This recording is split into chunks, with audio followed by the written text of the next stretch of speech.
Bonjour.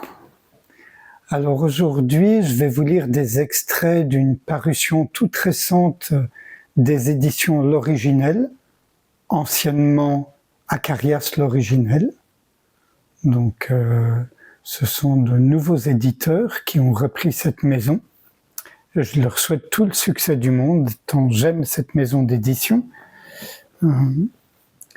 Et donc c'est un livre de Ramesh Balsekar que j'aime également beaucoup puisque j'ai traduit 4 ou 5 de ses livres. Donc c'est quand même que je l'aime, puisque ce n'étaient pas des demandes, mais c'est moi qui proposais. Donc c'est ce très beau livre. C'est arrivé ainsi, le seul enseignement de Ramesh avec des histoires et des anecdotes aux éditions L'Originel. Donc tout d'abord un tout petit passage de l'introduction et une histoire drôle. Ramesh Balsekar aborde toujours le même sujet, la conscience, mais jamais exactement de la même manière. Je vous passe le reste, mais souvent il demandait « Est-ce que vous avez une question ?» Une première question. Et il prévenait les gens que si personne ne posait de questions, il pourrait prendre un livre de son immense bibliothèque. Et apparemment, c'était assez terrifiant de lire des extraits. Donc les gens préféraient poser des questions. Donc un jour, encore une fois, Ramesh a dit « Alors, quelle est la première question ?» Mais auparavant, au moment même où j'ai dit cela, je me suis rappelé une blague. Donc c'est Ramesh qui parle. Un rabbin était assiégé par des gens qui lui rendaient visite du matin au soir. Aussi n'avait-il plus le temps de lire, contempler ou méditer. Il ne savait pas quoi faire. Puis il eut une idée. Il écrivit sur son tableau « $100 les 2 questions ». Il eut bien sûr désormais beaucoup de temps libre pendant la journée. Puis un homme riche vint et dit « Rabbin, voici $100, mais n'est-ce pas trop cher pour 2 questions ?» Le rabbin répondit « Oui, quelle est la question suivante ?»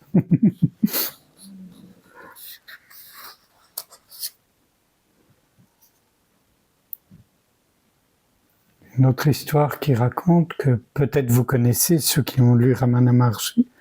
On demanda à Ramana Maharshi « Les dieux et déesses dans la mythologie sont-ils réels ?» Et sa réponse fut étonnamment précise. Il dit « Oui, ils sont aussi réels que vous. » Ramesh dit que c'est l'image que nous avons de Dieu, notre image mentale, que Dieu est toute compassion. Ainsi, ayant créé le Dieu, l'être humain le prie.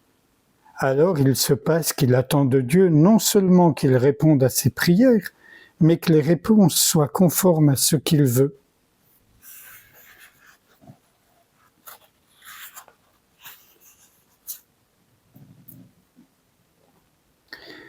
Ramesh définit un ego bien portant comme celui qui reconnaît qu'il n'est pas parfait, que le monde est fait d'opposés interdépendants et de l'accepter. Le moi et la croyance au libre arbitre sont synonymes. À mesure que la compréhension qu'il n'y a pas de libre arbitre s'approfondit, le moi devient plus faible. La conscience a produit l'identification à chaque organisme corps mental par le mécanisme du mental.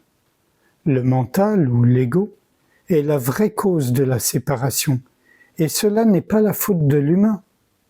L'ego doit être accepté comme faisant partie du fonctionnement de la totalité. Cette séparation a engendré un sentiment d'indépendance. La même conscience qui a créé la séparation a aussi créé l'illusion d'être aux commandes, non seulement aux commandes du monde, mais aussi de nous-mêmes.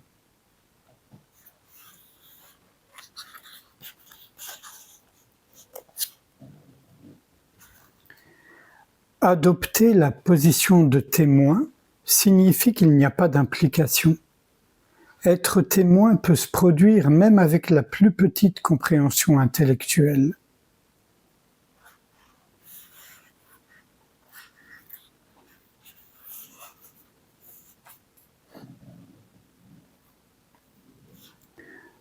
Ramesh préconise l'absence de pratique, ce qui ne veut pas dire qu'il ne les considère pas nécessaires.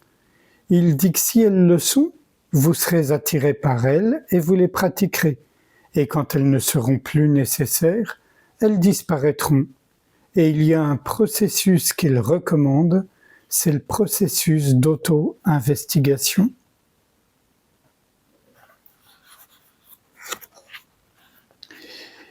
Et enfin, une toute dernière sur comment vit un sage, la réalité d'un sage. Donc, c'est Ramesh qui parle. Quelqu'un me demande « Comment passez-vous votre temps ?» Je dis « Mon temps. Quand j'ai faim, je mange. Quand j'ai soif, je bois de l'eau ou ce qui est disponible.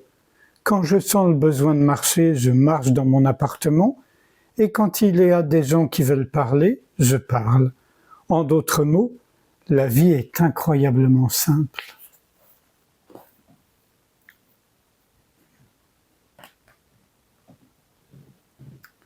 Sans réfléchir à ce qui vient d'être lu, je vous invite à passer un moment en silence avec moi, sans rien faire, sans rien chercher, juste être là tranquillement, ouverture.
Je vous remercie. À bientôt.